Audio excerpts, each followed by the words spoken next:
Jangan memaki gelap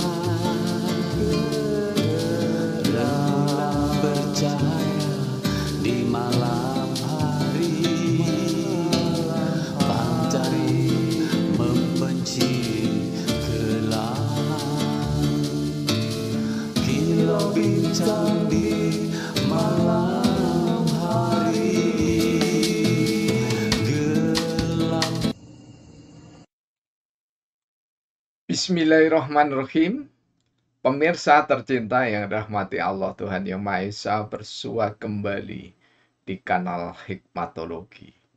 Monolog sederhana mengajak diri kita masing-masing berpikir kian melembut, cerdas, dewasa, bijaksanakan hati nurani berdasar kitab suci agama kepercayaan yang kita yakini. Tentu saja upaya serius terus-menerus tak kenal putus, menghayati, mempedomani, mengamalkan sembari mengaktualisasi, menginovasi nilai luhur Pancasila niscaya dalam kehidupan sehari-hari. Pemirsa, hari ini masyhur di tanggal 27 Rajab, Isra Mi'raj Rasulullah Muhammad Sallallahu Alaihi Wasallam.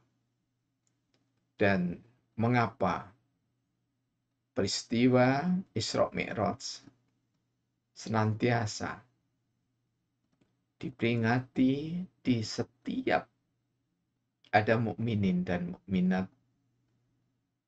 baik dalam jumlah yang sedikit maupun dalam jumlah yang sangat banyak. Karena salah satunya adalah panggilan rasa cinta kita kepada Rasulullah Muhammad SAW yang diutus oleh Allah Subhanahu wa Ta'ala.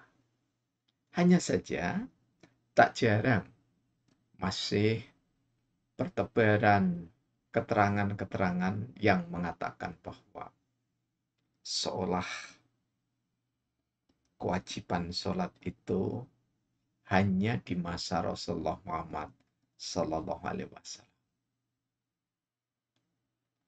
Padahal Allah sendiri menurunkan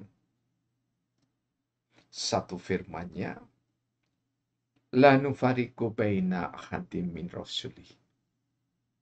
Jadi kami tidak membeda-bedakan di antara rasul-rasul itu. Jadi rasul-rasul Allah itu tidak dibedakan. Karena tidak dibedakan pasti ada kesamaan. Hanya saja pembeda utama yakni adalah ketika Rasulullah Muhammad Sallallahu Alaihi Wasallam diutus oleh Allah, maka paripurna seluruh syariat yang diwahyukan sejak Nabiullah Adam alaihissalam paripurna di tangan Rasulullah Muhammad Sallallahu Alaihi Wasallam. Ini pembedanya. Yang kedua, tahlilnya sama, la ilaha illallah. Jadi tauhidnya sama. Namun disempurnakan penjelasannya. Ketika dulu dicukupkan karena umat manusia jumlahnya sedikit, maka ketika Rasulullah Muhammad SAW jumlah umat ini seluruh dunia ada, maka pola pengaturan di dalam sistem kemasyarakatan berbeda. Tauhidnya sama, namun tauhid sosial dalam perspektif hikmatologi berbeda. Yang ketiga, sholatnya sama, hanya saja berbeda tentu saja di dalam rangkaian bacaan. Karena Al-Quran itu paripurna. Sementara suhuf yang diturunkan sampai dengan Nabi Musa alaihissalam belum sempurna. Sampai dengan Injil butuh disempurnakan di dalam keimanan umat Islam. Yakni disajikanlah oleh Allah di bulan Ramadan dilengkapi seluruh pedoman atau tepatnya dasar fondasi pedoman untuk kehidupan seluruh manusia. Jadi Al-Quran hudan linas. Jadi sekali lagi bukan hanya untuk mukminin mukminat, tetapi hudan linas wa bayyinati minal huda wal furqan. Jelas sekali.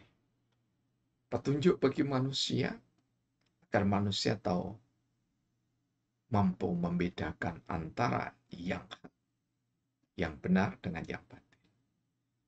Untuk itulah maka Isra Mi'raj meneguhkan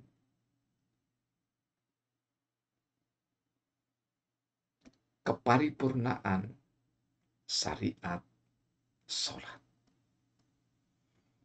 Jika kita menilik buku yang terbit di tahun 1970-an, Sejarah Ka'bah, maka Profesor Dr. Abu Bakar Aceh memberikan penjelasan. Semua nabi dan umatnya dibebani sholat. Sampai dengan Rasulullah Muhammad SAW dibebani sholat sebelum Isra Mi'raj sehari semalam. Kewajibannya hanya 2 rakaat dan tidak ditentukan masanya atau waktunya. Namun ketika usai Rasulullah Muhammad SAW dipanggil oleh Allah melalui Isra, perjalanan malam dan Mi'raj, perjalanan mendaki menghadap Allah Subhanahu wa taala, maka wajiban sholat yang tadinya hanya 2 rakaat sehari semalam dijadikan 5 waktu. Ada subuh 2 rakaat, ada zuhur 4 rakaat, ada asar 4 rakaat, ada maghrib 3 rakaat, dan paripurna sehari semalam menjadi isya 4 rakaat, 17 rakaat. Dan inilah yang dibebankan kepada seluruh mukminin dan mukminat. Dan beban ini niscaya ditunaikan di masjid-masjid Allah, di musola-musola, di langgar-langgar, di surau-surau, sepanjang kondisi aman dalam makna lingkungan aman. Dan ada terutama bagi wanita dan anak-anak yang mendampinginya. Karena memakmurkan masjid, innama ya'muru masjidallah man amana billah. Ini dalil pokok, jangan sampai dikalahkan dengan hadis yang menjelaskan kondisi waktu itu, asbabul wurudnya, sebab-sebab turunnya hadis. Wanita lebih baik sholat di rumah dan lebih baik lagi sholat di kamarnya. Itu dalam kondisi Islam belum kuat dan kondisi tidak aman lingkungannya. Bahkan sampai dengan Rasulullah menurunkan sabda beliau, ketika hujan deras, maka seorang muadzin diserukan untuk sholatlah di rumah masing-masing. Mengapa demikian? Karena demikian mulianya akhlak Rasulullah Muhammad SAW dan demikian maha rahman dan rahimnya Allah, sehingga kewajiban menegakkan sholat di masjid digugurkan manakala hujan deras atau mungkin badai, jalan terlalu licin, kita masih bisa menyaksikan ada saudara kita Derry, nama aslinya Apin Arifin salah satunya, yang senantiasa mengeksplor alam pedesaan, di mana jarak antara musola atau masjid dengan rumah berjauhan dan jalannya terjal licin. Sekali lagi Isra Mi'raj memberikan tanggung jawab sebagai bentuk rahman rahim Allah, maha cinta dan maha sayangnya Allah kepada umat Rasulullah Muhammad SAW. Di Isra Mi'raj diwajibkan kita memakmurkan masjid 5 kali dalam sehari semalam. Semuanya itu memiliki makna. Di antaranya adalah makna sosial, di mana orang-orang yang bertetangga niscaya mengetahui sehat tidaknya, butuh tidaknya sesuatu yang bisa dikomunikasikan sebelum atau sesudah sholat ditunaikan. Pada saat Rasulullah Muhammad SAW telah kokoh bersama umatnya, maka turunlah sabda dari Rasulullah Muhammad SAW. Waju'ilat lil ardi tahuran masjid. Setiap tapak kaki kita dari satu jengkal tanah ke jengkal yang lain adalah tempat bersujud. Karena itu, setiap tanah disucikan oleh Allah Subhanahu wa taala untuk tempat bersujud sebagai masjid. Maknanya secara politik menjelang pemilihan umum seperti ini sungguh sangat naif, sungguh sangat kasar, sungguh sangat tercela. Jika tokoh atau merasa dirinya tokoh, merasa dirinya hebat, tempat sujud yang dilalui dengan kendaraannya, kemudian dia menebarkan kaos, menebarkan uang recehan, menebarkan sembako, seolah-olah Indonesia yang kemarin ripalo Cinawi kadya toto tentrem kadya siniram banyu sakwindu lawase, katanya Bung Karno. Masyarakatnya miskin. Padahal kalau kita ketahui di desa-desa, definisi miskin antara profesor doktor yang ada di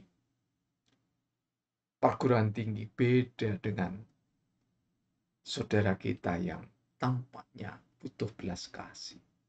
Beda dengan ahli-ahli ekonomi, praktisi-praktisi perbankan dalam mendefinisikan kemiskinan. Karena itulah senyampang masih ada. Tolong di bulan Rajab, di mana Isra Mi'raj menjadi salah satu mukjizat Rasulullah Muhammad SAW. Marilah kita hargai martabat rakyat Republik Indonesia.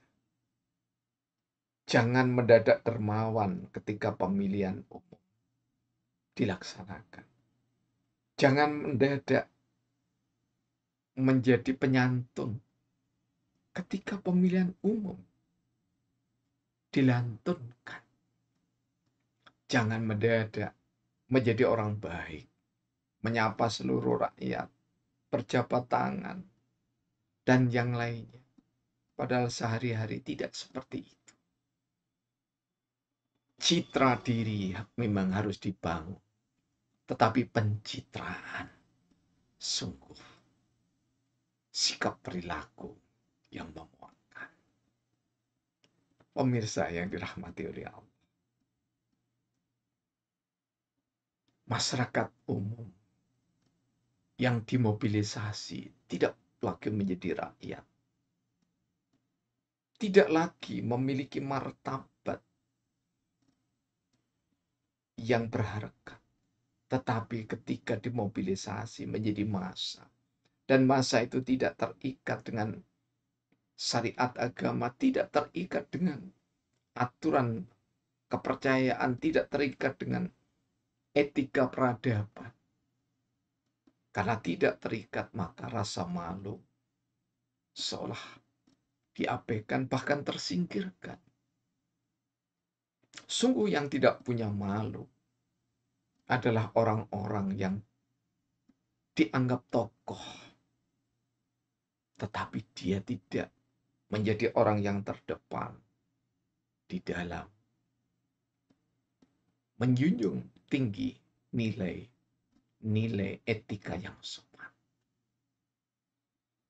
Pemirsa, tak berguna pejabat memperingati Isra Mi'raj kalau jiwanya dikotori dengan perilaku-perilaku sendiri, menistakan saudaranya dengan cara yang kasar. Jika memang Anda ahli berdermalah dengan cara yang beretika. Dan jangan mengharap sesuatu untuk dipilih menjadi anggota legislatif, dipilih menjadi presiden, wakil presiden. Tapi berderma itu ikhlas karena Allah Tuhan yang Maha Esa. Dan Allah sendiri yang akan membalas. In ahsantum li anfusikum wa in asatum falah. Setiap kebajikan itu akan dikembalikan balasannya, berlipat-lipat, nyaris tak terhingga. Tapi manakala kalian mendustakan rakyat yang sedang kesulitan, maka suatu saat boleh jadi Anda menjabat, tetapi Anda akan dinistakan oleh sikap perilaku Anda sendiri. Semoga bangsa Indonesia, mulai dari rakyat hingga pejabat, tersadarkan diri bahwa perilaku demokrasi yang sama dengan oligarki sama sekali bukan hakikat martabat insan yang fitri, tetapi berhikmat kepada Tuhan yang Maha Esa. Baik dalam Al-Quran, Alkitab, Bhagavad Gita, Tipitaka, Sinsuk, dan seterusnya. Semuanya. Para pemuka agama, Rasul-Rasul, Nabi-Nabi Allah, mengajak manusia berkhidmat kepada Tuhan yang Maha Esa. Semoga di peringatan Isra Mi'raj dengan beragam cara tradisi memperingatinya, kita anak bangsa Indonesia semakin bermartabat, menjalani hidup sesuai dengan syariat dan sunnah, dan melindungi adat untuk meningkatkan martabat. Terima kasih atas perhatiannya dan dukungannya. Alhamdulillahirabbil alamin. Praktek ideologi dan bersyariah, agama ada, kesamaan